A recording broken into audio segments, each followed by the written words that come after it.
오늘 그 11조에 대해서 두 번째 시간을 갖겠습니다. 전번주에 우리가 첫 번째 그 설교를 11조에 대해서 했는데, 오늘은 우선 앞에 부분에 지난주 설교의 요약을 할 겸 해서 더 깊게 보완하는 시간을 좀 갖겠습니다. 먼저 지난주 우리가 다뤘던 그 성경이 이제 세 군데인데, 아브라함의 11조, 창세기 14장에 나왔던 부분들이고, 그 다음에 레위인들이 그 나머지 11지파에게서 받은 그 11조, 그리고 마태복음 23장 23절에 나왔던 주님이 언급하신 그 11조에 대한 내용, 이 세 부분에 대해서 우리가 공부를 했었는데요. 오늘은 이 부분에 대해서 먼저 앞부분에서 더 깊게 보완 설명을 하고 그 다음 말라기로 넘어가겠습니다. 우리 11조를 대하기 전에 가장 기본적인 먼저 개념이 뭐냐면, 가이사의 것은 가이사에게, 하나님의 것은 하나님에게 드린다는 이해가 먼저 있어야 11조의 방향 설정이 제대로 된다는 겁니다. 그러니까 세상의 모든 돈은 다 세상의 가치를 담고 있어요. 물질, 돈 이런 것들은 다 그래서 세상 겁니다. 이것은 다 가이사의 것이에요. 가이사는 당시 로마의 황제인데, 이것은 마귀를 상징하는 겁니다. 구약 율법 시대에 이것을 분명히 구분짓기 위해서 성전세나 속전은 세상에서 통용되는 그 돈으로 받지 않았어요. 성전 안에서 통용되는 세겔이라고 하는 돈을 만들어서, 별도로 만들어서 바꾸어서 환전해서 하나님께 드리게 되었던 겁니다. 이것은 비유의 하나로서 하나님은 이 세상 돈을 받는 것이 아니라 하나님의 것이 따로 있어서 그것을 받으신다고 하는 메시지를 우리에게 주신다고 하는 거예요. 그러니까 또 다른 하나의 하나님의 것과 가이사의 것을 구분하시는 것을 얘기하는 겁니다. 세겔이라고 하는 것은 무게를 달다라고 하는 그런 의미를 갖고 있어요. 하나님이 받으시는 하늘의 무게, 즉 영적 저울의 가치 기준이 따로 있다는 의미를 말씀하는 것이죠. 이 영적 가치는 당초부터 우리 사람에게는 전혀 없는 거예요. 대한민국에 기름 한 방울 나지 않듯이 우리 인간에게는 하나님의 것이 처음부터 아예 없는 거예요. 오직 하나님께로부터 받은 것이 있다면 그것을 다시 돌려드릴 때 그것이 하늘의 것이고 하나님의 것인 겁니다. 마태복음 25장에 나오는 달란트 비유가 이것을 잘 대변해 주는 신뢰입니다.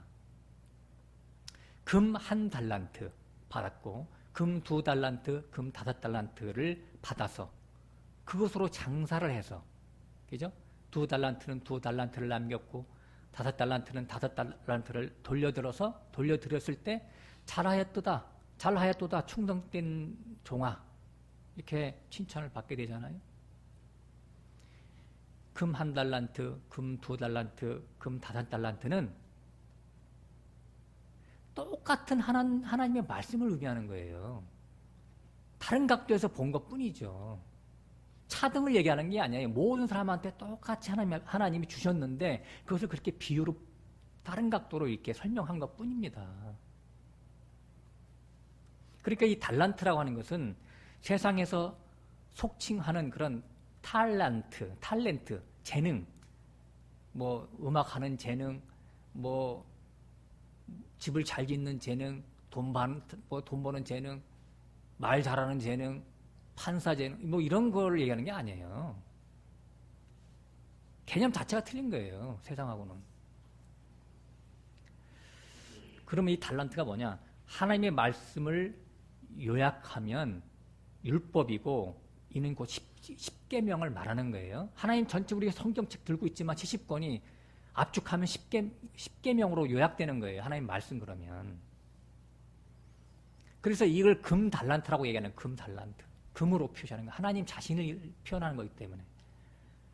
그 10계명은 곧 율법이잖아요. 그러면 율법이 우리에게 요구하는 것은 사랑이거든요. 율법의 완성은 사랑이다 그랬잖아요. 그죠? 그래서 이미 율법은 옛 언약, 새 언약으로 나누지만 요한일서에 가보면 옛 언약과 새 언약은 따로 있는 게 아니라 원래 하나라고 하는 거예요. 문자로 주셨는데 문자 속에 있는 하나님의 의와 인과 신은 결국은 하나, 사랑을 얘기한다라고 하는 것이죠. 그죠? 그래서 이미 레위기 13장 거기 18절에 보면 내 이웃을 내 몸과 같이 사랑하라고 하는 이것을 얘기한다라고 하는 것을 벌써 얘기하고 있잖아요. 레위기에서.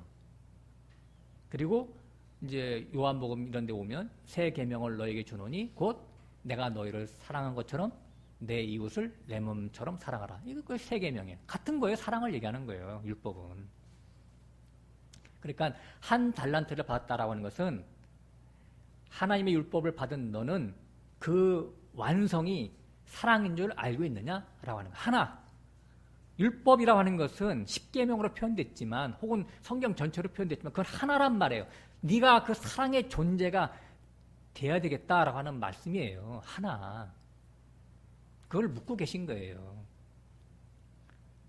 근데 이 한 달란트 받은 사람은 그 의미를 모르고 다시 말해서 율법의 의와 인과 신을 모르고 그냥 율법 조항만 겉으로 열심히 지키면 하나님을 섬기는 것으로 알고 신앙을 했으니까 헛다리 짚은 격이 된 것이죠.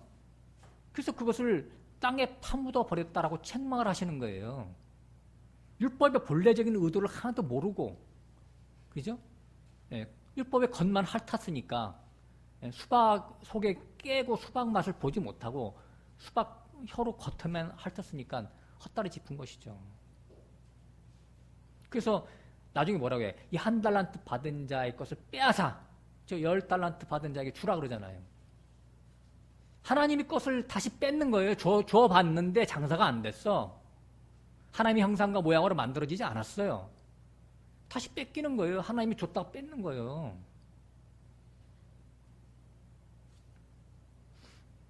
두 달란트 받은 자는 하나님의 율법의 목적을 잘 이해하고 그렇게 행한 삶을 살았다라고 하는 거예요. 그걸 칭찬받는 거예요. 누가복음 10장 25절에 한 율법사가 예수님께 질문합니다. 어떻게 해야 영생을 얻겠습니까? 그러니까 너는 율법을 어떻게 읽고 어떻게 보느냐 이렇게 예수님이 질문을 합니다. 그랬더니 마음과 뜻과 힘을 다하여 목숨을 다하여 하나님을 사랑하고 이웃을 내 몸과 같이 사랑하는 이것이니이다. 이렇게 율법사가 제대로 답변을 잘 했어요. 예수님이 뭐라고 했냐면 내 대답이 옳도다. 이를 행하라 그러면 살리라. 그러면서 선한 사마리아인 비유가 쭉 나옵니다. 무엇이 구제냐 이거예요. 그래서 이것이 또 다른 복음서에 보면 내 안에 있는 것으로 구제하라 이거예요. 네? 내 안에 있는 것으로. 내 안에 있는 게 뭐예요? 하나님이 내게 주신 그 말씀으로 그리스도의 장성한 분량이 돼서 네 자신이 진리 자체화가 돼서 그것으로 남에게 구제하는 거예요. 다른 거 갖고 구제하는 게 돈 갖고 구제하는 게 아니에요. 물질, 이 가해할 것 갖고 구제하는 게 아닙니다. 그건 수단은 될 수가 있죠. 수단은. 이웃에게 따뜻하게 김치 좀 갖다 주고 밥도 좀 해다 주고 그러면서 복음을 전할 수 있겠죠. 그러나 궁극적으로는 복음을 전하는 것이 하나님의 말씀의 씨를 가진 것이 바로 그게 구제예요. 그러니까 율법의 완성은 사랑인데 이 두 달란트 받은 사람은 이 둘로 펼치니까 하나님 사랑, 이웃 사랑 둘로 나온 거예요. 그러니까 두 달란트를 이렇게 받고 이해하고 그걸 둘로 남겼다. 그러니까 그 사랑의 실존이 된 것을 얘기하는 것이죠. 다섯 달란트 받았다는 것은 십계명의 두 돌판이잖아요. 그래서 한쪽은 5계명, 한쪽 5계명인데 한쪽은 하나님 사랑, 한쪽은 이웃 사랑이잖아요. 똑같은 거예요. 역시 두 달란트 받은 그 사람과 같이 하나님의 말씀의 본뜻을 이해하여 5을 받고 그 나머지 5을 남겼으니까 사랑의 존재가 된 것이죠. 그 이해하고 받아먹고 하나님의 그 예수 그리스도의 떡과 포도주 말씀을 받아먹고 그걸 그대로 밖으로 열매로 나타내는 걸 얘기하는 것이죠. 그래서 2달란트, 5달란트 받은 사람은 하나님의 말씀을 먹고 옛사람이 십자가에서 예수와 함께 죽고 나는 없고 내 안에 그리스도가 사신다라고 하는 그 고백을 실존적으로 하는 사람이 됐다라고 하는 것이죠. 내가 없고 내 안에 그리스도가 사시는 거예요. 그런 사람은. 하나님은 하나님의 것만, 다시 말해서 예수 그리스도만 받으신다라고 하는 것을 알고 있어야 됩니다. 하늘의 가치, 하나님 자신만, 하나님은 관심이 있지 이 땅의 것은 관심이 없어요. 육적인 모든 것들은. 그래서 창세기 14장에 지난주 공부했듯이 멜기세덱에게서 떡과 포도주를 받아 먹고 아브라함이 11조를 드렸다는 것은 11조는 물질이 아니라 자기 안에 조성된 하나님의 형상이었다는 말씀을 우리 지난주에 설교에서 살펴봤었죠. 11조 할 때 아세르, 마라고 하는 그릇인데 아세르는 열, 하나님 자신이에요. 그러니까 보배를 질그릇 같은 우리 안에 담겨져 있으니까 우리에게는 능력이 없고 능력은 하나님께로만 있도다. 고린도후서 4장에 나오잖아요. 그러니까 마세르라고 하는 것은 하나님 자신을, 내 안에 계신 하나님 자신을 하나님 앞에 찬양을 했다는 얘기지. 올려드렸다는 얘기가. 그죠? 에베소서 6장, 에베소서에 보면 너희가 하나님의 찬송이 되게 하려 함이니라 이렇게 하냐. 우리 자신이 그 찬송 자체가 되게 하려 한다고 하잖아요. 유로 갤리아,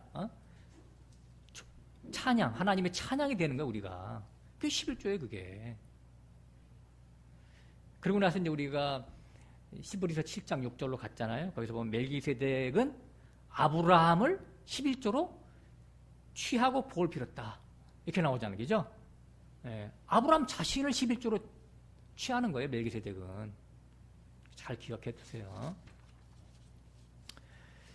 누가복음 그 10장에 보면 예수님이 70제자를 파송합니다. 전도 여행을 시키죠. 이거는 이제 뭐냐면 아직 오순절이 오기 전에 그 리허설로 연습 삼아서 한번 해보는 거예요. 예수님 계셨을 때 이렇게 하는 거다. 전도 여행은 이렇게 하는 거야. 전도라고 하는 것은 그걸 해본 거예요. 예수님이. 그러니까 잠정적으로 이렇게 그들에게 이렇게 능력을 부여해 주셔서 이렇게 한 거거든요. 그랬더니 이제 그들이 이제 선교 여행을 하고 전도를 쭉 하고 나서 와서 결과 보고를 합니다. 기뻐하면서 선교 결과 보고할 때 뭐라고 하냐면 우리가 주의 이름으로 귀신들도 우리에게 항복하는 것을 보았나이다. 이렇게 얘기를 합니다. 귀신들이 항복해서 쫓겨나갔어요. 제자들이 너무나 기뻤어요. 그 보고합니다. 그러니까 주님이 뭐라고 하셨냐면 사단이 하늘로서 번개같이 떨어지는 것을 내가 보았노라. 이렇게 나오는 거예요. 자, 잘 생각해 보세요. 제자들은 각 사람들한테 가서 귀신을 쫓아내줬어요. 귀신이 항복하고 나갔어요. 근데 주님은 뭐라고 했냐면 하늘에서 사단이 떨어지는 걸 봤대요. 그럼 그때 말하는 하늘은 어디예요? 주님 말씀하시는 하늘은 어디를 얘기하는 거예요? 저 우주 저기 3층천 어디 우주 공간에서 사단이 딱 거하고 있다가 어디 밑으로 땅으로 떨어졌다는 얘기예요?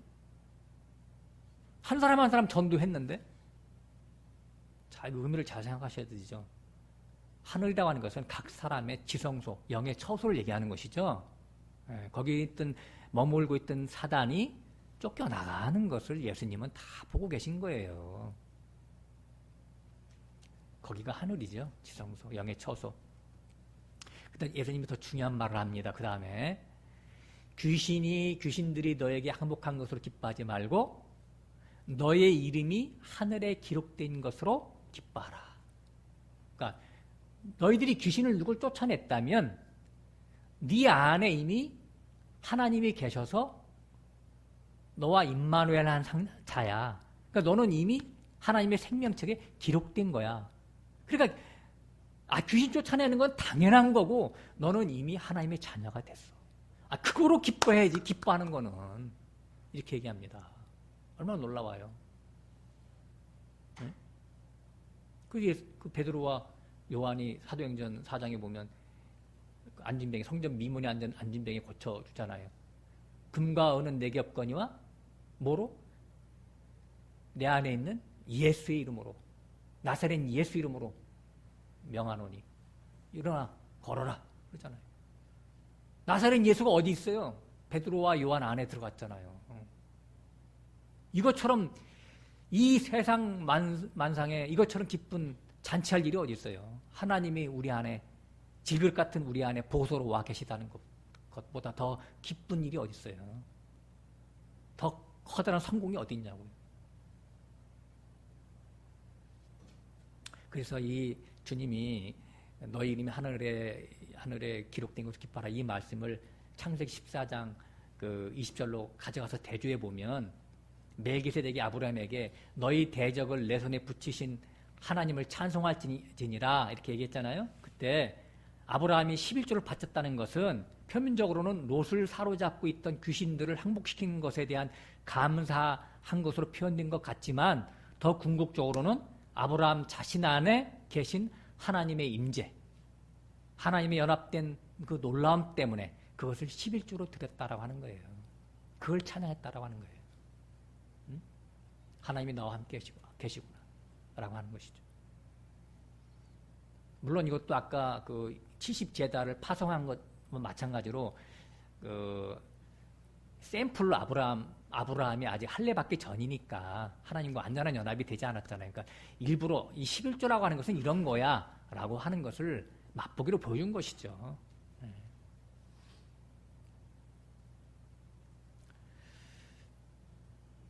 우리가 죄와 세상을 밟고 이는 그 순간 그 이김 자체를 기뻐하는 것이 아니라 이김의 증거는 내 안에 그리스도가 계시다고 하는 증거니까 나와 연합된 그리스도로 인해서 영생을 가진 존재적 확신이 기뻐서 그 감사로 올려드리는 것이 11조를 드리는 것이 되어야 된다고 하는 거예요. 11조는 임마누엘의 확증에서 비롯되는 감사와 기쁨의 표현이죠. 약간 설교가 좀 어렵습니다만 나중에 다시 한번 들어보세요.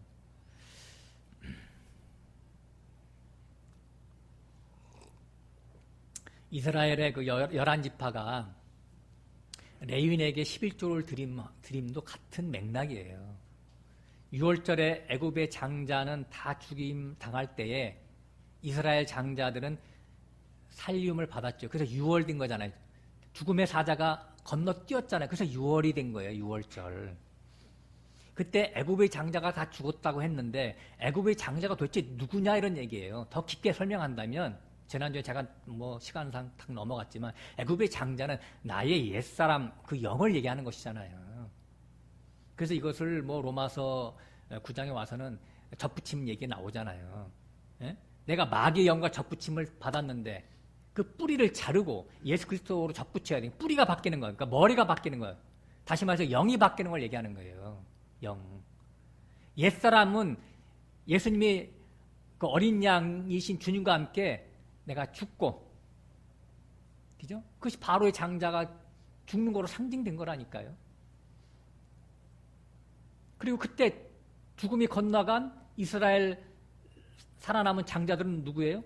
주와 함께 부활한 나의 새 영을 말하는 것이죠. 내게 오신 그 영, 마다들의 영을 받아들이는 것을 얘기하는 거라고, 그게. 새 영. 그것이 하나님의 것이에요, 그 영. 그 하나님 것. 그 사람은, 그래서 새 영을 받은 그 사람은 민수기 3장 40절에 이하에 나와 있던 것처럼 이제 레위인이 되어서 레위인의 신분이 되어서 성막에서 온 평생 제사 지김을 감당해야 되잖아요. 다섯 제사, 5대 제사, 번제, 소제, 화목제, 속죄제, 속건제를 계속해서 반복해서 드리는 거예요. 그것이 레위인의 운명의 운명. 우리가 영적 장자들은 하나님의 성전에 성막에 가서 온 평생 레위인이 해야 될 것을 우리가 대신 해야 되잖아요. 우리가 그걸 하는 거라며요. 성경에 나와 있잖아요. 근데 나 대신, 나의 장자 대신 누가 가 있어요? 레위인이 가 있잖아요. 그러니까 신약에 와서 만인 제사장이라는 말이 거기서 나오는 거라니까요.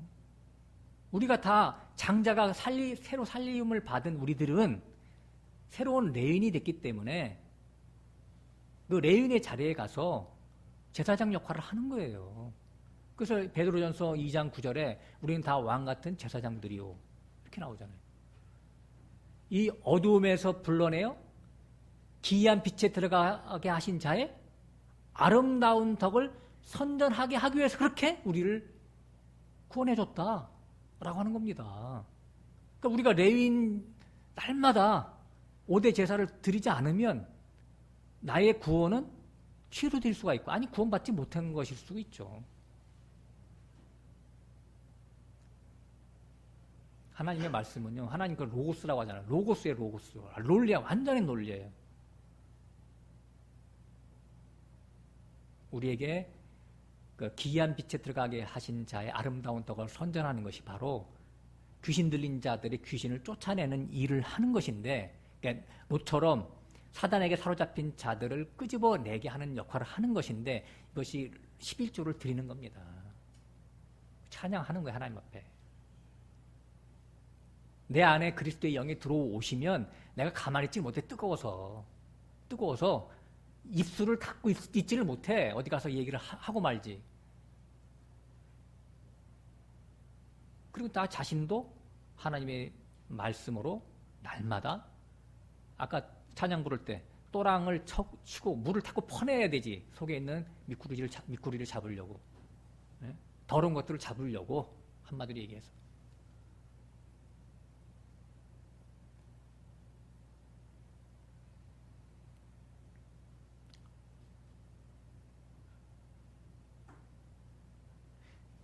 장자 대신에, 그 장자 대신에 레위인을 대표로 성막에서 살게 하셨죠.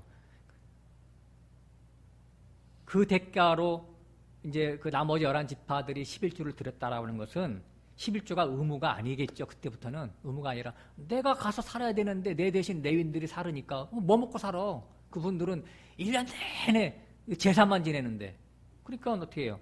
내가 당연히 나의 삶의 소출을 그들에게 줘야 되겠죠. 내가 가서 사는 거나 똑같은 거니까. 그러니까 이게 의무로 드리는 것이 아니라 생명적인 관계요, 사랑의 관계요, 감사의 관계를 표현하는 수단으로 그 소득의 10분의 1을 드린 거예요. 그때 11조 마아세르 10번째라고 하는 거거든요. 10번째. 10번째라고 하는 건 뭐예요? 열매가 연구려 가다가 마지막에 알곡이 쫙 됐다는 그런 뜻입니다. 10으로 꽉 채웠단 말이에요. 10번째 거. 10번째 거를 받는다면 하나님이. 네? 그 의미가 있다. 10번째라고 하는 거. 레위기 맨 끝에 27장 맨 끝에 보면요. 우양을 지나가게 하다가요. 10번째 드는 것은 빨간 줄로 딱 칠해가지고 걔는 하나님 거야. 근데 그것이 토실토실하게 살쪘든 다리가 절었든 뭐 문제가 있든 어디 흠이 있든 그건 하나님 거야. 그거는. 그러니까 겉모양에 뭐 비실비실하다 그건 아무 상관이 없는 거야. 그건 뭐냐, 10번째라는 것은 채워졌다는 얘기예요. 채워졌다. 9가지 채워지고 열이 딱 찍혀졌다는 얘기예요. 9가지가 없으면 열은 없잖아. 과정을 얘기하는 거죠. 과정을 다 겪어서 알곡이 됐다는 얘기지.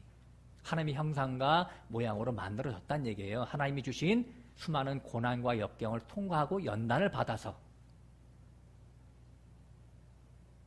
그래서 하나님의 형상으로 만들어진 거, 그것을 하나님이 받으신다는 얘기예요. 그게 11조야. 하나님 것. 자, 레위인만 지난주에 얘기했지만 더 중요한 의미가 또 있습니다. 레위인들은 대제사장에게 또 11조를 드립니다. 자, 문자적으로 본다면 대제사장은 만약에 레위인들한테 다 받아서 그걸 가졌다면 이 시대에 재벌 버금가는 재력가가 됐을 거예요. 거기 민수기 3장에 보면요. 레위인들이 몇 명이냐면 22,273명으로 딱 나와요. 일부러 따져보라고. 22,273명이 11조를 띄어서 대제사장한테 줬다면 대제사장은 뭐 어떻게 됐겠어요? 떼부자 됐겠죠? 에? 그래서 이 시대에 그렇게 총회장을 하려고 그러나? 아니면 교황을 하려고 하는 건가? 이게 문자적인 게 아니라니까. 아니, 먹고 살면 되는 것이지. 성막 안에서 근무하시는 직장이 거긴데 대제사장하고 레위인들이 뭘 그렇게 밖에 나가 사치할 게 있다고 그렇게 레위인들한테 11조를 또 받아가지고 착복을 해. 이게 영적인 의미가 따로 있다는 얘기예요. 그건 뭐냐면 영적인 의미는 레위인들도 자신 안에 임재해 계신 하나님으로 기쁨과 감사의 찬양을 항상 하나님께 드렸다는 의미입니다. 대제사장이 누구예요? 예수 그리스도잖아요. 예수 그리스도의 가르침을 받잖아요. 레위인들이. 제가 맨 마지막에 또 이제 제가 부연 설명하겠습니다만은 제가 여기 형제자매들한테 말씀을 가르치는 저는 레위인이에요. 형제자매는 저한테 11조를 드려야 됩니다. 반드시 11조, 영적 11조를 드려야 돼요. 저는 그러면 가만히 있으면 되냐? 저도 저에게 영감을 주시는 하나님께 11조를 드려야 되지. 기쁨과 감사로. 그걸 얘기하는 거라니까. 대제사장이신 예수님께 드려야 되는 거예요. 그래서 사도 바울이 자기가 가르친 말씀으로 자기를 쳐서 복종시킨다 그런 말이 나오는 거라고요. 네? 대제사장이 레위인들한테 물질을 가졌다? 착보 그런 어떤 그 세상적인 개념이 절대 아니라니까 이런 게. 문자는 죽이는 것이요 영은 살리는 것이다 라고 하는 거예요. 이런 11조의 영적인 의미를 모르고 표면적인 율법 제도에 얽매여서 마태복음 23장 23절에 보면 박하와 희왕과 근처의 11조를 드린 이 바리새인과 서기관들 보고 예수님이 뭐라고 그래요? 이 화이스진저 이렇게 했죠. 박하와 근처와 박하와 희왕과 근처 이건 우리 이 시대의 오늘날로 보면 그 향신료 혹은 그 양념 이런 거예요. 고춧가루, 예? 혹은 뭐 후춧가루, 혹은 부추 이런 채소 그걸 얘기하는 거예요. 그것까지 11조를 드리겠다고 막 맨날 계산, 막 장부를 갖고 다니면 계산해. 누가 나한테 고춧가루, 고추 좀 갖다 줬어. 그럼 그걸 또 11조 계산해야 돼. 그래가지고 하나님 앞에 철저히 드리려고. 아예 어떤 사람은 그냥 이리저리 말고 아예 10의 2조를 띄어. 10의 2조. 속 편하게. 내가 손해보고 말지 하나님 앞에서. 그러면서 10의 2조를 띄어. 10의 3조를 띄거나. 그런 사람도 있어요. 그게 11조입니까? 하나님 앞에 딜하는 거, 딜, 거래. 우리 하나님이 저기 수학 선생님이에요. 사한수 선생님. 이런 것들을 하나님을 잘 섬기는 예라고 여기는 자들에게 예수님이 화이슬진저 이 지옥 갈 놈들아 이렇게 단식하셨습니다. 너무도 당연한 것이죠. 주님이 오실 때는. 애간장에 타시는 것이죠. 그래서 로마서 10장 3절에 보면 하나님의 의를 모르고 사람이 자기 의를 세우려고 힘써 하나님을 거역하는도다. 예. 자기가 만들어낸 그런 교리, 조직신학 이런 걸 가지고 하나님을 섬기려고 하니까 그것이 오히려 더 할수록 진흙탕에 더 깊이 빠지고 올가매는 거예요. 올가미에. 자기 자신 스스로를. 누가 그렇게 하는 거예요? 마귀가 그렇게 시킨 거야. 마귀가 뒤에서 박수 쳐. 잘한다. 자기 새끼니까. 그러니까 지성이면 감천이다. 그러니까 지성이면 지극정성을 들이면 하늘이 감동한다. 이것은 아주 비성경적인 언어죠. 그래서 제가 새벽 기도를 제가 아주 그냥 탑하는 거예요. 새벽 기도. 새벽부터 나가서 뭐 하자는 거예요? 아버지, 하나님, 나 이런 문제 있습니다. 이런 복 주세요. 그거 달라고 하는 거 아니에요? 거기 나가서 십자가로 나 죽게 해달라고 기도하는 사람이 몇 명이나 있어요. 그건 참 올바른 기도죠. 그냥 나가서 내 소원 이루어달라고. 네? 내가 이렇게 지극정성 드리는데 하나님도 감동하시겠지. 내가 이렇게 11조를 드리는데 네? 설사 잘못됐다고 해도 하나님은 내 성의를 봐주시겠지. 저 진리를 가리키는 저 어디 김 목회자는 아니라고 그러는데 너무 안 하기는 너무 섭섭하고 그러니까 난 드리겠다 계속. 내 정성을 받아주시겠지. 그것을 하나님 앞에 더 거역하는 거예요, 그게. 지성이면 감천이 아니라 지성이면 분천. 사람의 성의로 하나님을 감동시키려고 하는 것은 하나님을 분내게 하는 거예요, 그게. 분천. 지성 분천. 사자성어를 하나 만들어내야 돼. 이런 사람들은 하루살이는 뱉고 약대는 삼키는 노다. 하루살이는 뭐예요? 하루살이.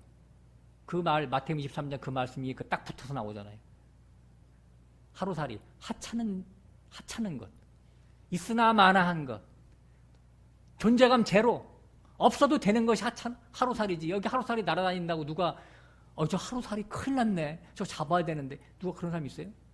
가만히 있어. 지가 죽을 놈인데 가만 놔두지. 그렇잖아요.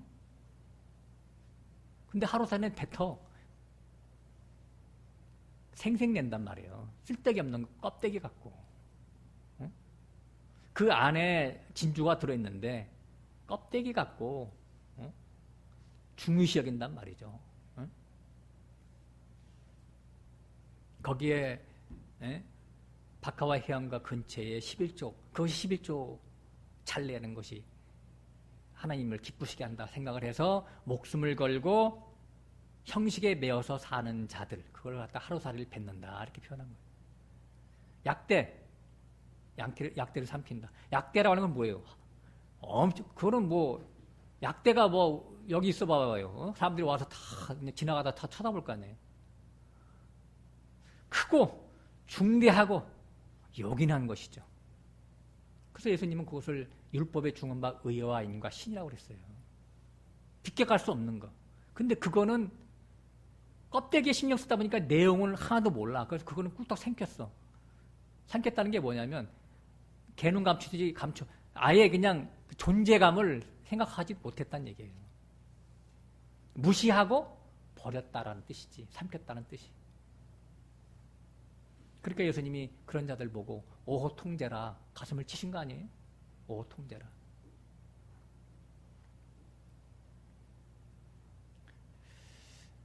의와 인과 신을 행하고 포예오 열매를 맺고 이것을 행하고 저것도 버리지 말라. 아브라함이 드린 그 11조를 버리지 말라. 11조의 본질이죠. 원형. 둘은 그래서 하나예요. 의와 인과 신, 그건 11조로, 다른 표현으로는 11조예요. 같은 걸 표현하고 있는 것이 둘로.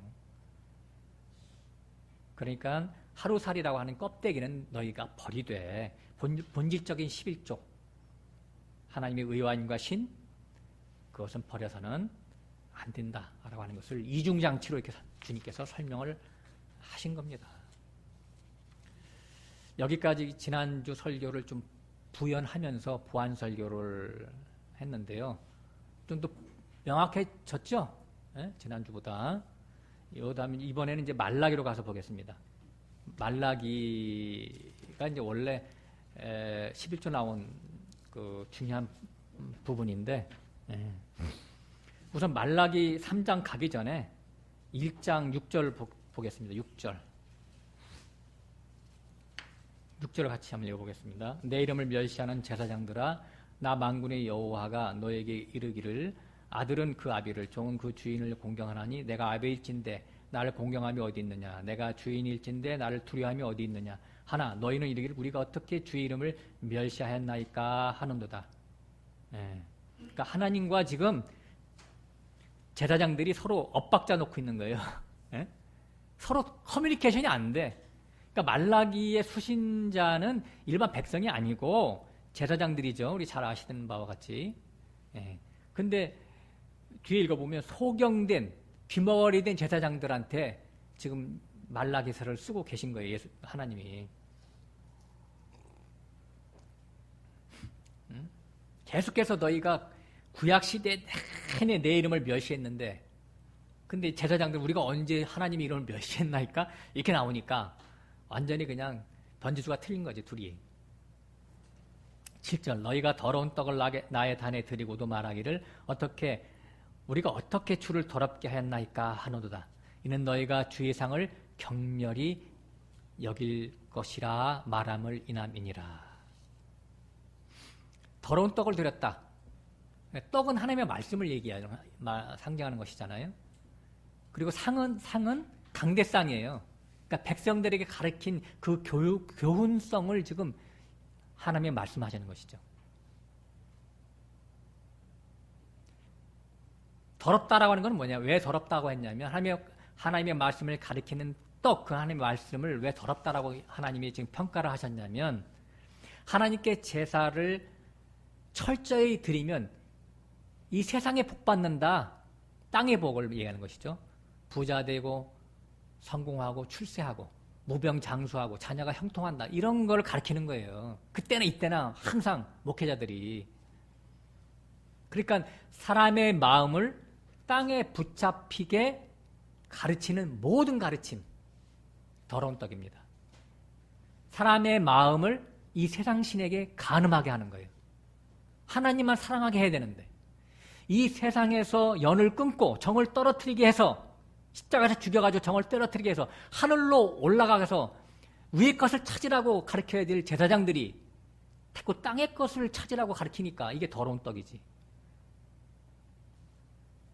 8절 만군의 여호와가 이르노라 너희가 눈먼 희생으로 드리는 것이 어찌 악하지 아니하며 저는 것 병든 것으로 드리는 것이 어찌 악하지 아니하냐. 이제 그것을 너희 총독에게 드려보라. 그가 너를 기뻐하겠느냐 너를 간합하겠느냐. 그렇죠? 네. 여기서 우양은 다 백성들을 상징하는 겁니다. 네?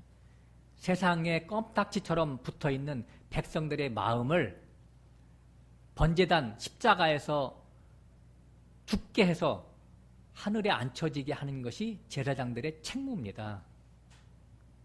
그래서 주님이 오셔서 바다를 밟으면서 그 풍랑이는 바다를 밟으면서 제자들에게 걸어오시는 하나의 그 모습을 연출하셨는데 이건 퍼포먼스잖아요. 퍼포먼스는 눈으로 보는 시청각 교육이거든요. 바다가 뭐예요? 바다가 세상을 얘기하는 거잖아요. 세상의 가치, 보암직 뭐든지 탐스럽게 하는 그걸 바다를 밟았다는 것은 그걸 소유 삼지 말고 소유하려고 하지도 말고 그 세상을 누리려고도 하지 말고 그 속에서 동화되지도 말고 하는 거예요. 그래서 아브라함처럼 나그네로 살게 하는 거죠. 나그네로. 그래서 갈라디아서 6장 사도 바울이 그러면 내가 세상에 대해서 십자가 못 박히고 세상도 나에 대해서 못 박겠다. 세상과 나는 이제 남남이야. 그런 얘기 하잖아요. 만약에 그게 아니라면 반대로 세상이 좋아, 하나님도 좋고 그러면 롯처럼 살 수밖에 없어요. 아브라함의 조카 롯. 소돔성에 살잖아요. 소돔성. 간음의 도시잖아요. 소돔이.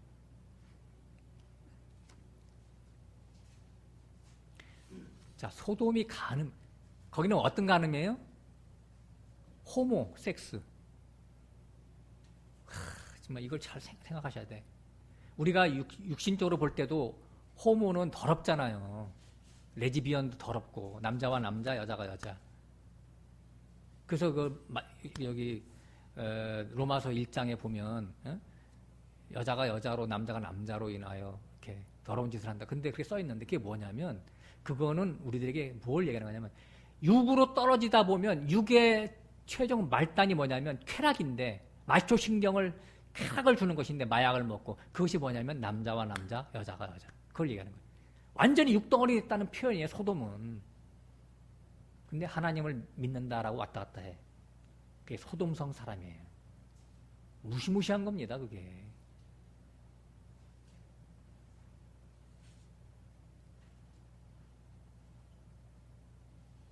메시지죠. 이런 메시지를 읽어내야 그것이 구원으로 가는 거예요.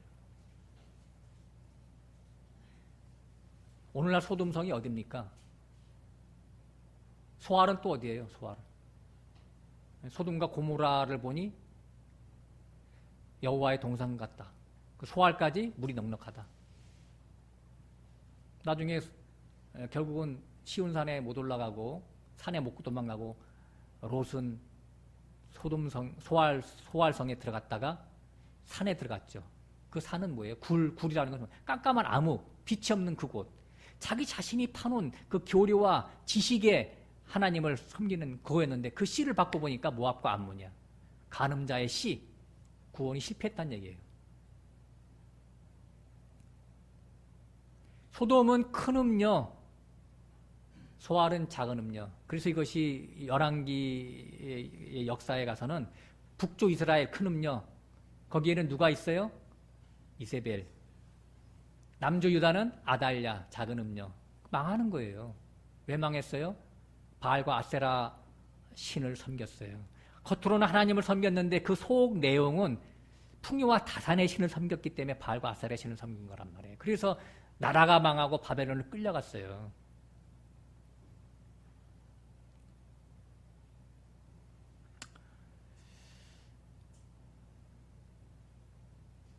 물이 넉넉하다. 소알이 물이 넉넉하다. 그것은 계시록 17장 15절에 나와 있는데 물은 곧 음녀가 깔고 앉아있는 그 물은 뭐냐면 백성과 무리와 열방과 방언이라. 그러니까 세상 정신사조를 얘기하는 거예요.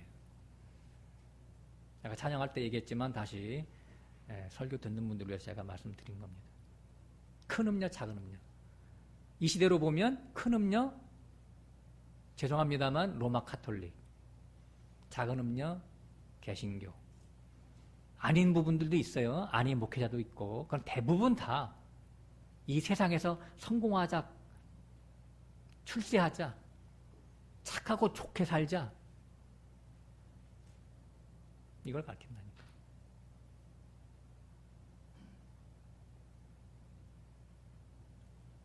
그래서 그 큰 음녀와 작은 음녀가 모여서 큰 성 바벨론을 이루고 있거든요. 거기가 바로 계시록 18장입니다.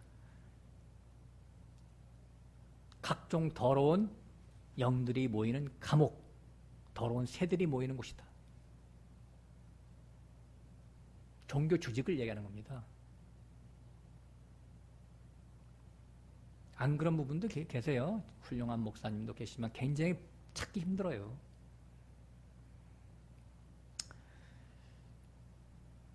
교회, 그 신자들의 정신사상, 그 가치관, 그것들이 지금 이방인들과 같아요? 똑같아요? 똑같습니다. 그 물 위에 앉아있는 거예요. 음녀. 돈 없으면 벌벌 떨죠. 건강에 빨간불 들어오면 두렵고 떨죠. 벌벌 떨죠. 똑같이. 자녀가 뭐 안 풀리고 걱정거리 있으면 노심초사하고 거기에 맨날 질질 매죠. 내 마음이. 하나님의 자녀라면서 왜 그리 세상 사람들과 똑같은 영으로 살죠? 하나님이 나에게 돈이 없게 했어. 건강을 잠시 막아놨어. 문제가 일으켜졌어. 자식이 잘 안 돼. 그러면 전지전능하신 그 조물주신 하나님이 나에게 뭔가 필요해서 나에게 딱 이렇게 환경을 조성해 주신 것인데 나는 그게 싫다 이거야. 하나님이 지금 잠깐 졸고 있었으니까 나의 문제를 해결해 달라고 하는 거야. 불평, 불만을 갖고 있는 거야. 그러니까 하나님은 이미 안 믿는 거예요. 요셉이 형들한테 팔려서 애굽으로 가서 종으로 팔려갔어. 그러고 끝나는 게 아니라 또 보디발이 막 이렇게 누명을 씌워가지고 감옥에 또 갇혔어. 그럼 요셉이 하나님 원망한 적 있어요. 나 좀 살려달라고 한 적 있어요. 네?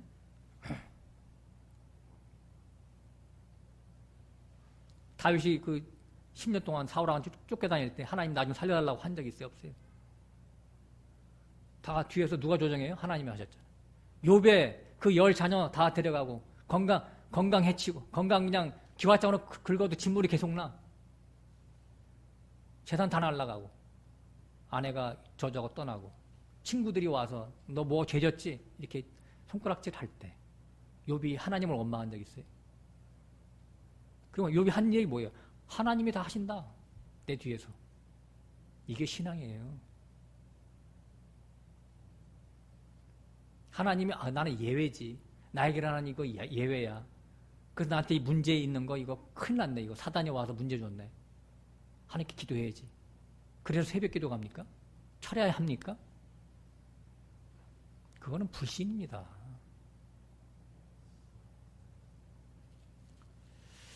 하나님이 이스라엘 백성들에게 명합니다. 가나안 땅에 들어가면 그 가나안 족속의 남녀노소 물어나고 다 죽여버려라. 명령합니다. 그게 무슨 뜻이에요? 그들이 갖고 사는 그 세계관, 가치관, 인생관을 다 발로 밟고 하늘의 가치관으로 살라고 하는 말씀이에요. 응? 남녀노소 물은대소 크든 작든 물은하고 그 유행, 그 풍조, 그 문화적인 잔재 그걸 추구하지 말고 돋보지도 말고 너 따로 살아. 따라가지 말고 이런 뜻이에요.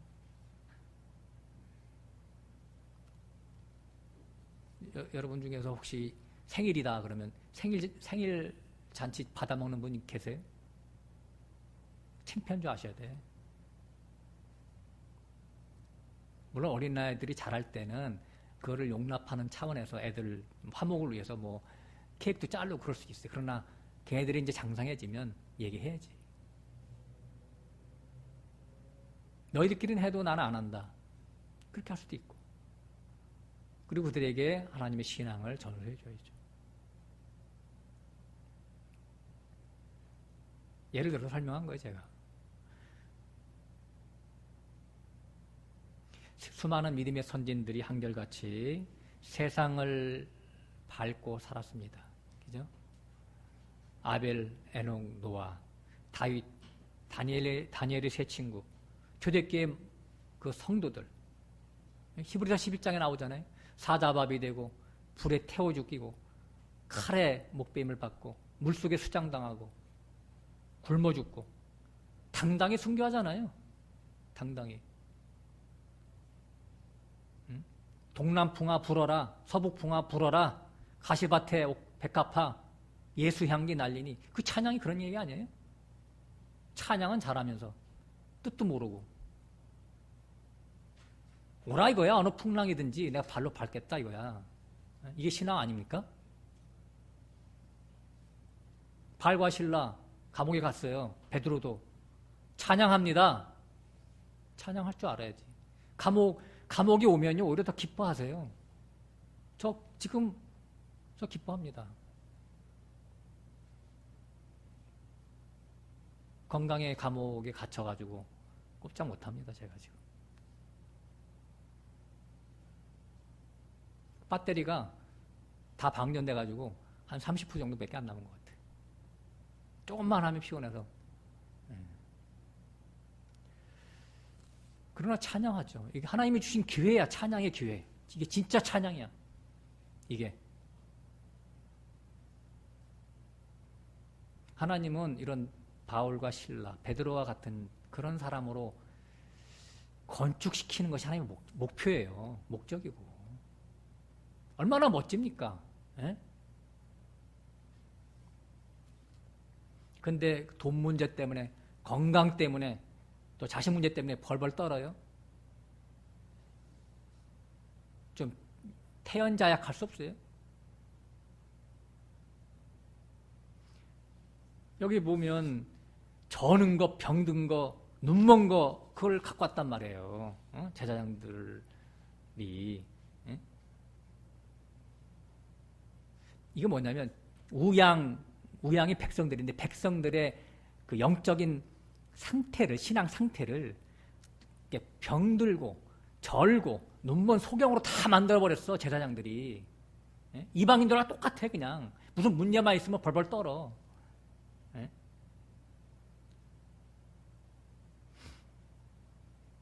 오늘날 똑같잖아요. 그게. 이 시대에 수많은 사람들이 11조를 왜 냅니까? 돈 놓고 돈 먹으려고 내지. 그죠? 부자 되려고 더 크게. 그리고 간증 가끔씩 세우잖아요. 소가 뒷걸음 치다가 어쩌다 깨우락지 밟았어. 근데 그 10,000명에 1명 있을까 말까는 우연이야. 근데 그 사람 딱 불러내가지고 나 이렇게 하나님께 11조 냈더니 장사했더니 부자 됐어. 선전합니다. 사건 목자들이. 11조를 부자 되려고 하고, 두 번째는 11조 안 내면 혹시 갖고 있는 거 뺏길까봐 저주받고. 두 이유 때문에 내는 거 어쨌든.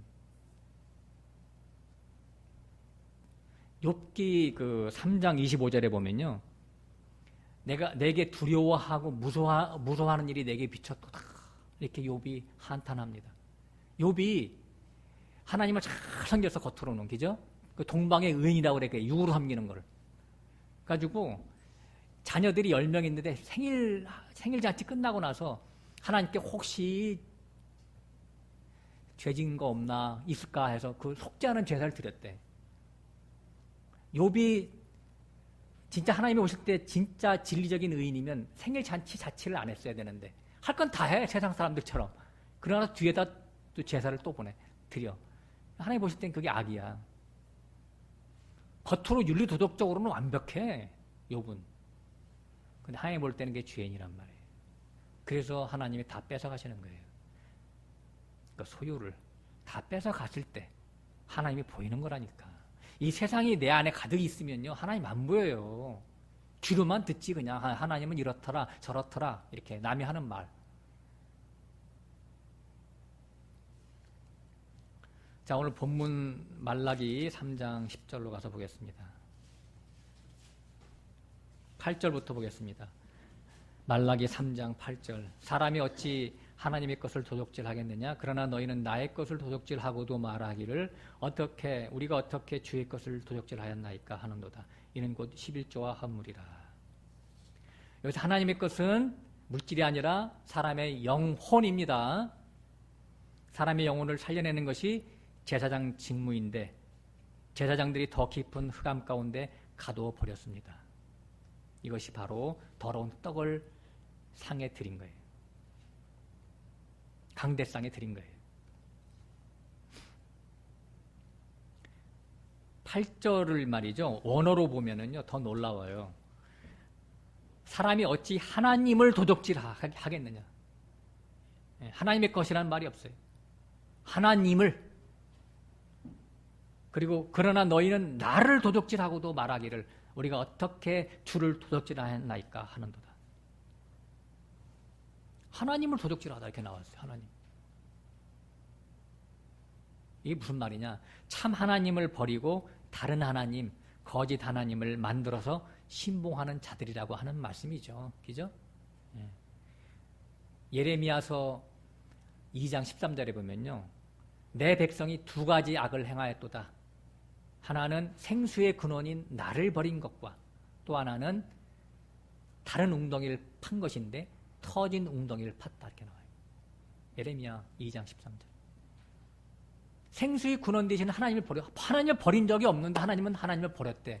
그러니까 하나님을 막 철두철미하게 제사는 드렸는데 다른 하나님을 섬긴 거예요. 그게 우상을 섬긴 거예요. 복주는 하나님. 예? 샤마임 하나님이 창세기 1장 1절 그죠? 두 하나님이 있다고 그랬잖아요. 우상의 하나님, 거짓 하나님과 참 하나님. 생수의 근원이신 하나님을 버리고 다른 웅덩이를 팠다. 그러니까 그 웅덩이는 말이죠. 터진 웅덩이야. 그래서 이게 이제 그 신앙의 그 메커니즘을 말하는 거거든요. 시스템. 아까 또랑 얘기가 거기서 나왔네. 그러니까 한쪽에는 그냥 또랑이 그냥 터졌어. 그래서 진리를 담았는데 자꾸 빠져나가. 소용이 없어. 왜? 한쪽에 욕심이 있으니까. 채워지지가 않는 거예요. 아무리 진리를 담아도 지식일 뿐이야. 삶 속에서 구현이 되지를 않아. 그러니까 터진 웅덩이가 돼버렸어. 왜냐하면 이게 십자가에서 완전히 내가 죽어지지 않았다는 증거예요. 그래서 계시록 13장에 다른 하나님에 대해서 나오잖아요. 붉은 용, 바다에서 올라온 짐승, 땅에서 올라온 짐승 세 가지 나오잖아요. 삼위일체 흉내내면서. 붉은 용은 사단 마귀를 상징하고 바다에서 올라온 짐승은 짝퉁 예수, 다른 하나님을 상징하죠. 거짓 선지자, 땅에서 올라온 짐승. 땅에서 올라온 짐승은 이 바다에서 올라온 짐승을 위하여 우상을 만들려고 그러잖아요. 그거 전하는 거짓 선지자야. 거짓 하나님, 다른 예수, 다른 복음, 다른 영 이것을 선전한다니까 목이 터져라 하고.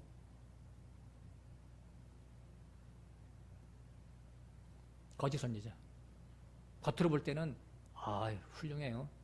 외국에 미국 신학교, 독일 신학교, 남아공 신학교, 신학교 박사야. 큰 교회 심우하는 목사님이야. 그런 사람일수록 조심해야 돼요. 양의 옷을 입고 속에는 일이다.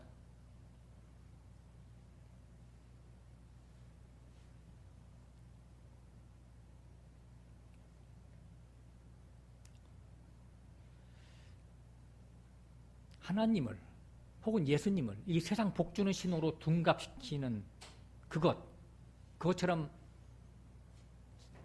커다란 사기, 그러니까 이런 사람의 생명을 사기치는 영적 사기가 없는 거예요. 치명적인 것이죠. 그래서 이런 사람들은 계시록 22장 15절에 가보면 개들과 술객들, 짖지 못하는 개, 그 다음에 술객들, 복술가들, 우상 숭배하는 자들, 간음케 하는 자들, 행음하는 자들 다 목회자를 성령하는 겁니다. 불못에 들어간다 그랬어요.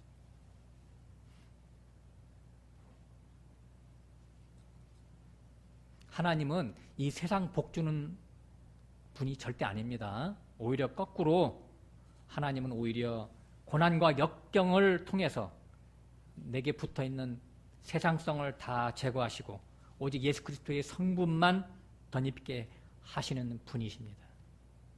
물론 굶어 죽게는 안 하세요, 하나님이. 또 어떤 분에게는 물질도 주세요. 그건 감당할 수 있는 그릇이 됐기 때문에 줄 수도 있어요. 그러나 물질이 자기 것이 아니 하나님 것이죠.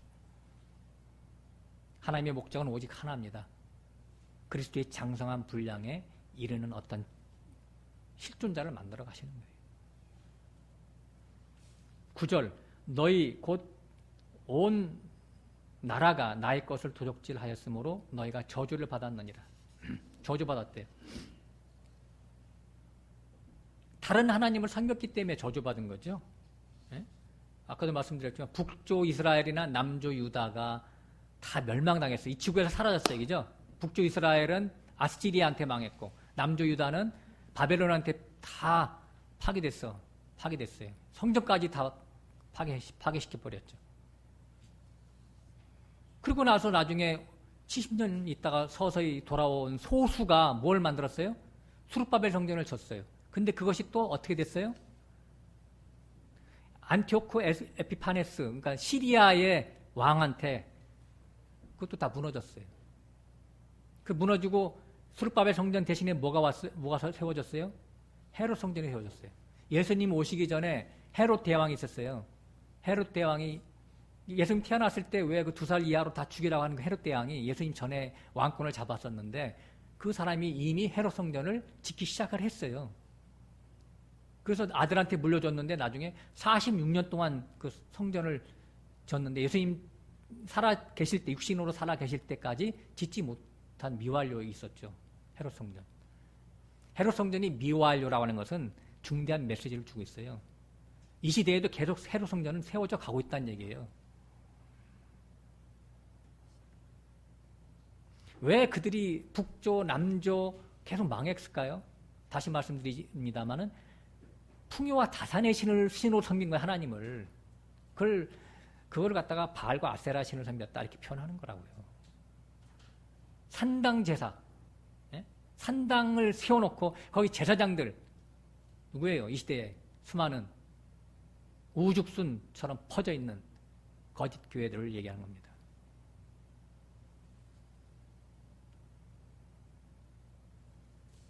(10절) 만군의 여호와가 이르노라 내가 너희를 위하여 황충을 금하여 너희 토지 소산을 멸하지 않게 하며 너희 밭에 포도나무의 과실로 기한전에 떨어지지 않게 하리니.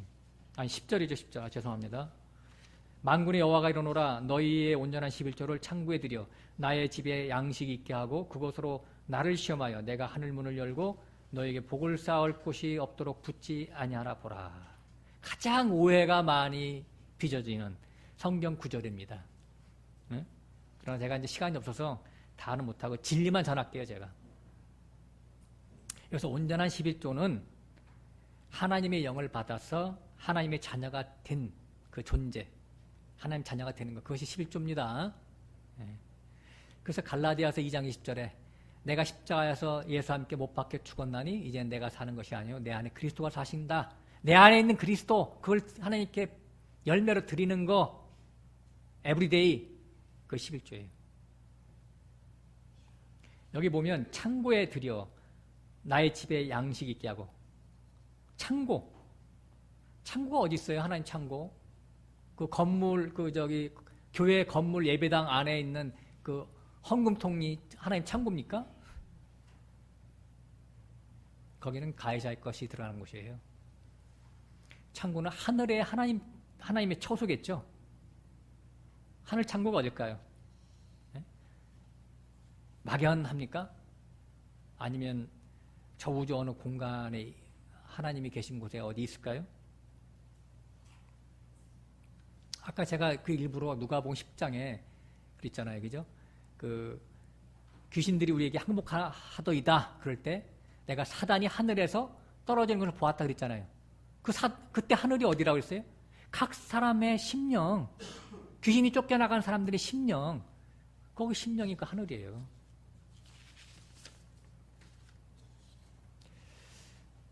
마태복음 13장 52절에는 이렇게 나와 있어요. 천국의 제자된 서기관마다 마치 새 것과 옛 것을 그 곳간에서 내어오는 집주인과 같다. 이렇게 써 있어요. 곳간에서 내어오는 집주인.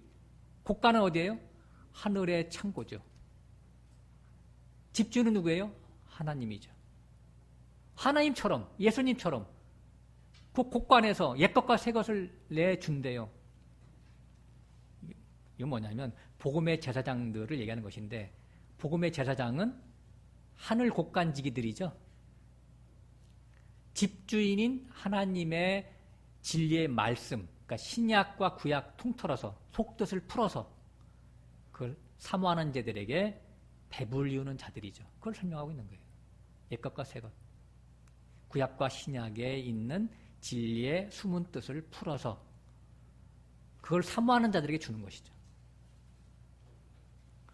그러므로 말라기 3장 10절에 나와 있는 하늘 창고에 11조를 쌓아두라는 말씀은 사람의 심령을 하나님의 온전한 말씀으로 가르쳐서, 그러니까 누룩이 섞이지 아니한 온전한 말씀으로 가르쳐서 그리스도의 장성한 분량에 이르도록 하라는 의미에 있는 말씀이에요.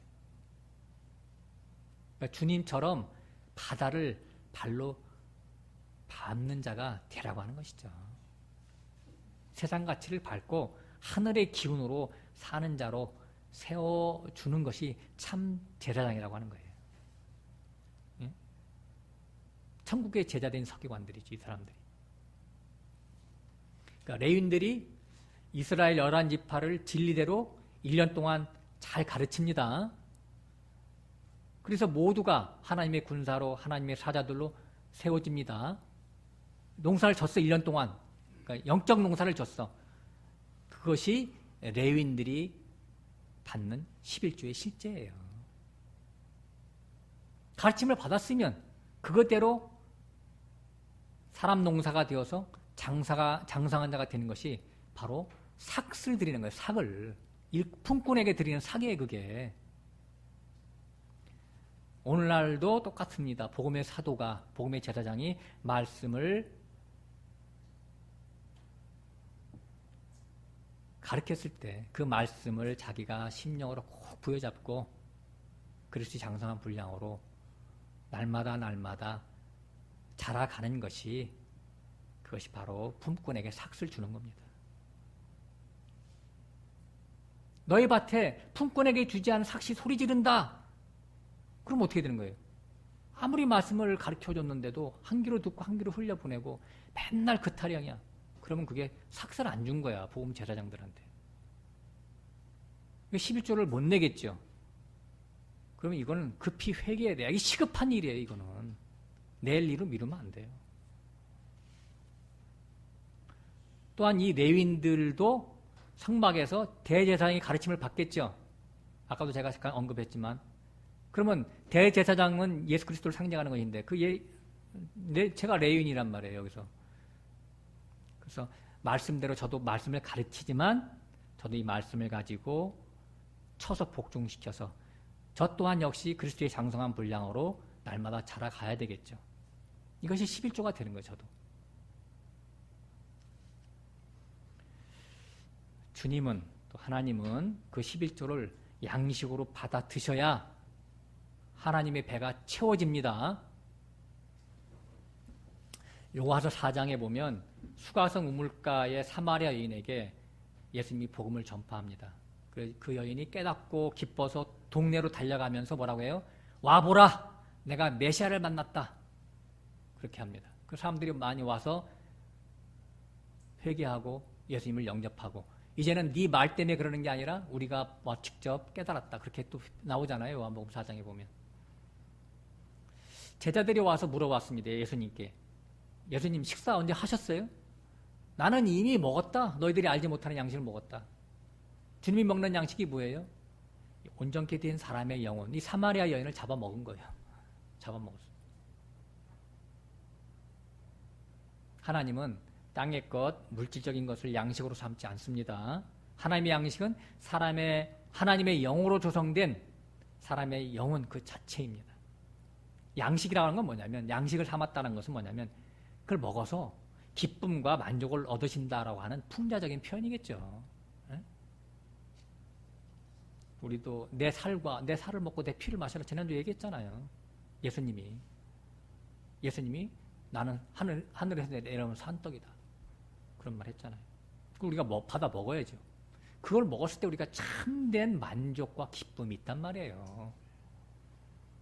우리도 다 주님이 떡과 포도주 그 살과 피를 먹어야 살듯이 하나님도 그리스도의 영으로 온전케 된 자들을 먹으셔야 배부릅니다.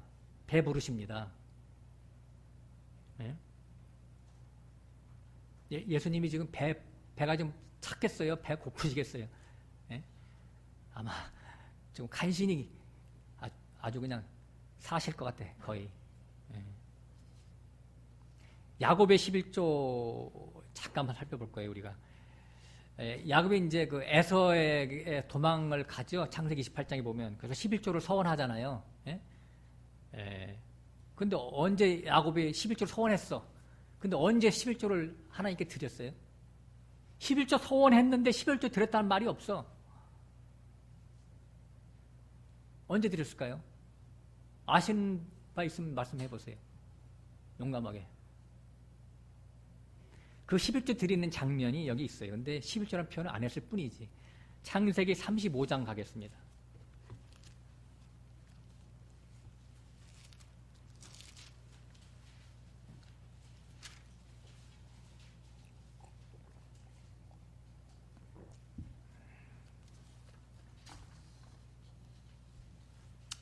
창세기 35장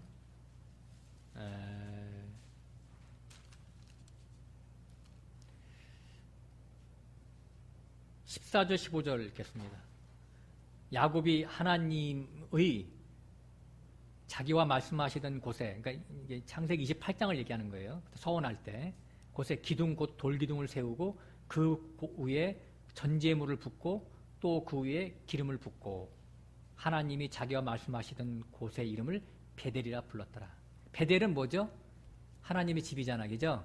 지금 야곱이 그 라반의 집에 가서 20년 동안 막 고난과 역경, 사기를 당하고 그러면서 그 다음에 막 다시 도망쳐 나오고 지금 어디까지 왔냐면 야복강을 건넜잖아요. 거기가 바로 할례 받는 곳이잖아요. 야복강을 건넜어요. 그러고 나서 디나 사건까지 있었어요. 자기 안에 연약함이 디나인데 강간당하고 그래가지고 깜짝 놀래가지고 거기서 다시 이제 베델로 올라갑니다. 베델로 올라갔다는 얘기는 야곱 자신이 베델이 된 거예요. 베델이. 하나님의 집이 됐어요. 진짜 베델이 된 거예요. 그러면서 그 베델이 될 때 14절 읽었죠. 돌기둥을 세웠어요. 자기가 옛날에 돌베개를 베고 잤잖아요. 그래서 하나님이 나를 이렇게 해서 날 다시 살아 돌아오게 하시면 내가 11조를 하나님께 드리겠나이다. 그때 서원했는데 그 서원을 지금 약속하는 거예요. 지금 11조를 드리는 겁니다.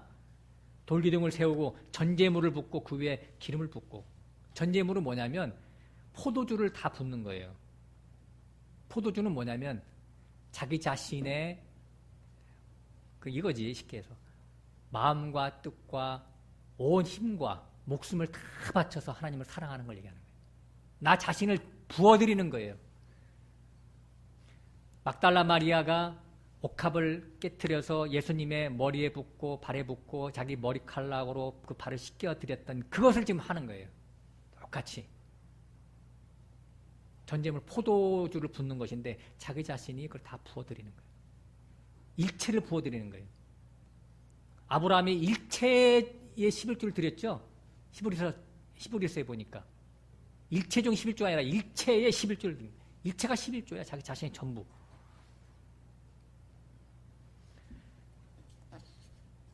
자, 이것이 어떤 현상이냐면, 자, 35장 폈죠?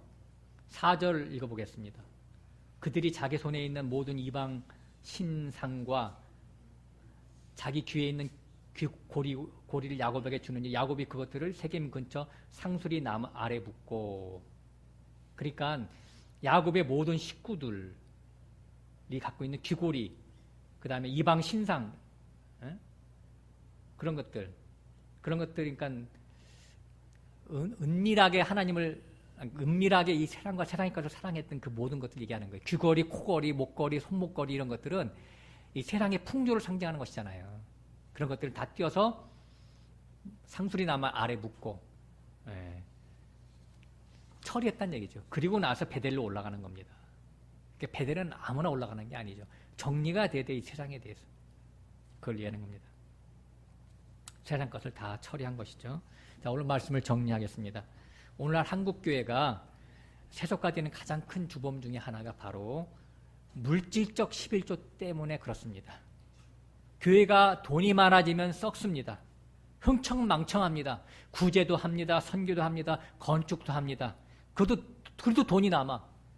돈이 너무나 많아가지고 어디다 써야 될지도 몰라. 너무나 많아가지고 관리를 못해. 관리 못하니까 어떻게 돼요? 명성교회처럼 목사가 800억이나 횡령해도 그거 알지도 못해. 800억 횡령. 그리고 목사하고 둘이서, 장로하고 둘이서 해가지고선 말이죠. 다른 장로 알지도 못해. 전국의 제주도까지 그냥 방방곡곡에 땅을 사들이고 뭐 하려고 땅을 사는지 몰라. 해외까지 땅을 사. 아마 저 스위스에도 비자금 있을 거예요.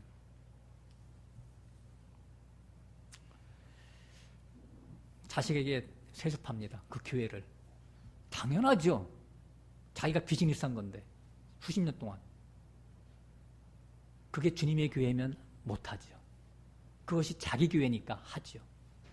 그게 차이가 있는 거라니까. 주님의 교회냐 자기 교회냐. 자기 교회지. 자기의 재능으로, 자기의 노력으로, 자기의 피와 땀을 흘려서 세운 교회니까 자식에게 세습하지.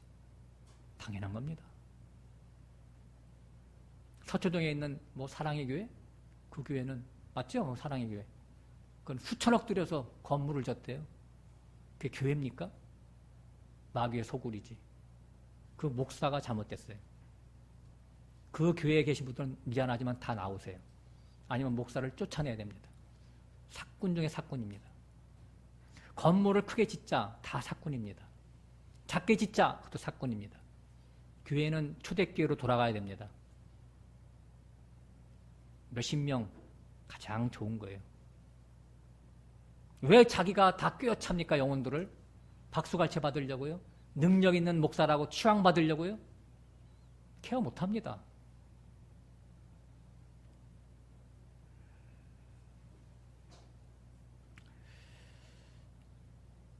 이미 11조가 물질이 아닌 것을 우리가 체험적으로 증명할 수 있는 거예요. 큰 교회들 보면. 목사들은 이제는 11조가 돈이 아니라고 하는 것을 용감하게 전파해야 됩니다. 살아남으려면, 이제는 주님께 구원받으려면. 그렇다면 돈이 필요 없냐?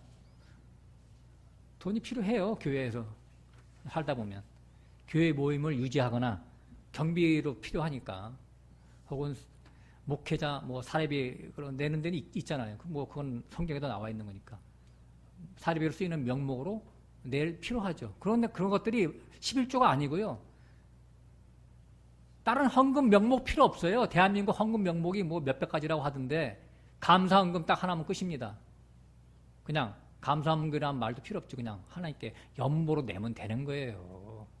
사도 바울이 그 서신서에 보면 연보라는 말 나오잖아요. 그죠? 사도 바울의 복음 사역의 연보로 받았죠. 그러나 11조는 사도 바울이 언급도 없어요. 사도들이 쓴 그 서신서에 11조 어디 나옵니까? 11조 안 내면 구원 못 받는다고? 그러니까 구원하고 전혀 관계없는 거예요. 11조는. 물질적 11조. 아닙니다. 아브라함이 멜기세덱에게 11조 드리고 또 언제 11조 냈다고 써 있습니까? 야곱이 또 11조 냈다고 써 있습니까? 아니잖아요. 왜 그렇게 이 시대의 목회자들이 11조를 못 받아서 그렇게 안달을 떱니까? 건물 지으려고? 이 시대의 신학교에 사는 새 언약을 살아가는 성도들은 11조가 아닙니다. 하나님은 그 10분의 1을 요구하시지 않으세요. 하나님은 나의 목숨을 요구하세요. 미안하지만 목숨 전체를 요구하세요. 너 죽어라. 그렇지 않으면 내 제자가 되지 못해. 이런 얘기해요. 내 물질 소득의 10분의 1이 아닙니다. 하나님이 필요로 하는데 내게 맡기신 물질이 있다면 그 인색하면 그 자체가 탐심이잖아요. 각자 교회의 필요 경비를 따라서 전하는 마음으로 참여하면 되는 겁니다. 부담 갖지 마시고. 참된 11조는 아브라함이 드린 그 11조가 11조의 원형입니다. 하나님의 말씀이신 떡과 포도주를 먹고 하나님의 형상과 모양을 닮은 나의 새 사람이 날마다 그리스도와 더불어 세상과 죄를 이기는 그 삶을 하나님께 드리는 것이 영적인 온전한 11조입니다. 그러므로 11조의 중심에는 십자가가 있습니다. 나를 위해 십자가 달리신 그 주님을 내가 꼭 붙잡고 같이 십자가에 붙어 있을 때 세상의 모든 가치를 밟고 승리하는 일이 내게 주어집니다. 그래서 바울의 고백처럼 십자가에 달리신 예수 그리스도 외에는 자랑할 것이 없노라. 이렇게 우리도 고백하는 자들이 되시기를 당부드리겠습니다. 기도하겠습니다.